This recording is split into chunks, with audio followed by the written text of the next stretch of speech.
c'est Younes Ben Slimane, décorateur d'intérieur de Studio 3D Intérieur. J'aimerais parler avec vous aujourd'hui d'un sujet que je trouve avec la plupart de mes clients qui cherchent à rénover leur intérieur, et c'est créer un espace de vie ouvert.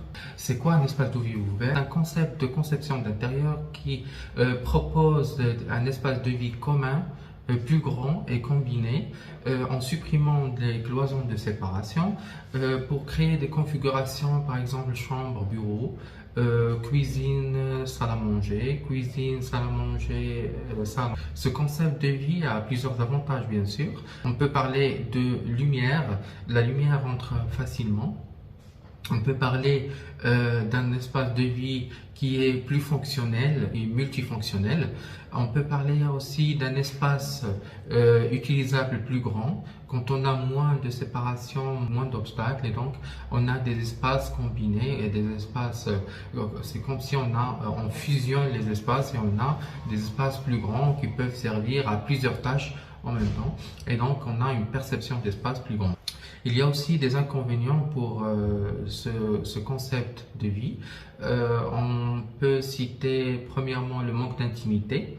Donc, quand on parle d'intimité, il y a trois types d'intimité. On a l'intimité visuelle, l'intimité olfactive, l'intimité sonore. Et donc, quelqu'un qui vit dans un salon peut être dérangé par quelqu'un qui travaille dans une cuisine juste à côté, notamment par l'odeur et par le bruit, et pourquoi pas aussi par la lumière. Deuxième inconvénient, c'est la lumière. Un espace plus grand demande planification de la lumière ou d'éclairage.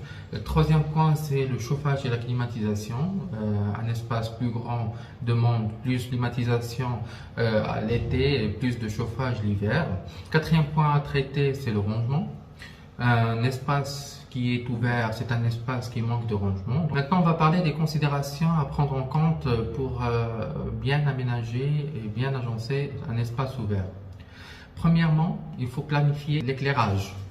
Donc, viser l'éclairage indirect. Un éclairage indirect permet d'éclairer tout l'espace et d'avoir un espace chaleureux et une lumière tamisée la nuit qui permet de se détendre sans pour autant assombrir. Deuxièmement, le chauffage et la climatisation. Toujours penser au double et au triple litrage et demander l'avis d'un professionnel en climatisation.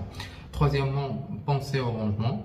Et quatrièmement, bien agencer son intérieur pour créer des espaces distincts à l'aide des canapés, des buffets par exemple, etc. J'espère que la vidéo vous a plu. N'hésitez pas à cliquer j'aime et à nous suivre pour avoir les dernières vidéos et les dernières réalisations de notre studio 3D intérieur. Et je vous dis à bientôt.